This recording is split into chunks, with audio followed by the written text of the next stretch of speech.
What's up guys, welcome back to my little Subaru-only shop here in Northern California. My name's Luke and this is the Subaru-only show. And as you guys have probably already noticed, this video is being shot in the vertical format. And the reason I'm trying a vertical format is because I think these vertical videos can be more immersive and more personal. So I'm shooting these new videos. I'm going to call this video series my vertical one takes. And the reason I'm calling it one take is because I'm also not going to do any post-processing or any editing to these videos. These videos are all going to be super raw footage, and I hope you guys can enjoy that, and I think that will make it more interesting for you guys because it will be more immersive, and it ends up making it a little more personal because I show all my mess ups and all the little hiccups I have when I'm shooting these videos. Case in point. So anyways, I also want to let you guys know that I'm still going to make my long form DIY videos each week. Those videos take a lot more time to make though. I shoot those videos on the weekends and I edit them throughout the week after hours because I still work a normal 40-hour job, and those videos normally take about a week to prepare and to post. So I'm still gonna make those longer form DIY videos. But this new vertical one-take video series is gonna allow me to give you guys a little behind the scenes look at all the different production stages and all the different Subaru projects that I'm involved in between posting those weekly DIY videos. So I think this will be a new layer to the channel. This will be a really interesting little thing to add to the channel, and I hope you guys will find it interesting. So without further ado, what are we at today? Today I'm actually starting the assembly of my EJ205 engine build. And that engine is from a 2005 WRX, and I'm installing it into my 1998 r-sti coupe, which incidentally was actually just sponsored by Whiteline for their 2019 #GripActivated campaign. So that's where this engine is going in, and today I'm starting the assembly process. I'm going to show you guys the first little part that I'm replacing on this engine. Okay, let's check it out.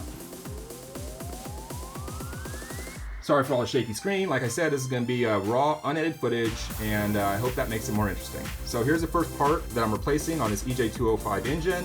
This actually goes from your thermostat housing to your oil cooler, and as you guys can see, and maybe I'll do a little more close-up view, this thing is super rusted and super nasty, and I could have sandblasted and had it repowder coated, but the fact is these parts cost so little new that it's actually a better idea just to buy a new one rather than taking the time and spending the money to powder coat it and to sandblast it and repowder coat it. Also, I have the part number here for you guys. That way you guys can look it up if you want to replace your little coolant oil cooler pipe, and it's 21328AA011. That's the OEM part number. And then anytime you're going to replace this pipe, it's nice to replace that little bolt too. As you can see, let me pull that sucker out for you guys. This little bolt is super nasty and rusted as well. And I replaced that bolt with a new zinc coated bolt that will be nice and corrosion resistant. So replace both of those on the engine. These are actually the parts that I used to do the replacement. Needle nose pliers were really good for the spring hose clamps, and I'll show you guys those in a second. And then I use these needle nose pliers to kind of break the hose loose from the hard line. And then this is just a 10mm nut driver that I used to drive that little nut or that little bolt into the block. So moving on to the block, let's see what we got here. Here's that EJ205 engine build. I've got it on the engine stand. It's rotated sideways 90 degrees. That makes it easier for me to work on. As I move over here to the oil cooler, you can see with that new pipe's installed. Here's that new pipe. That's that OEM pipe. It's got a fresh black satin powder coat on it. And here's that new bolt that's zinc coated. So it's always nice to replace those bolts as well. That makes it a nice little finishing touch. And if I move up here to these hose clamps, I'm going to talk about these just for a second. These are the factory spring hose clamps. Now a lot of people will actually replace these hose clamps with those screw type hose clamps. But those screw type hose clamps will actually tear up that rubber material on your hoses and actually can cause a leak over time. These spring loaded hose clamps that Subaru puts on from the factory are actually a lot safer to use on your rubber hoses, and they won't cause any tears or damage to those hoses over time.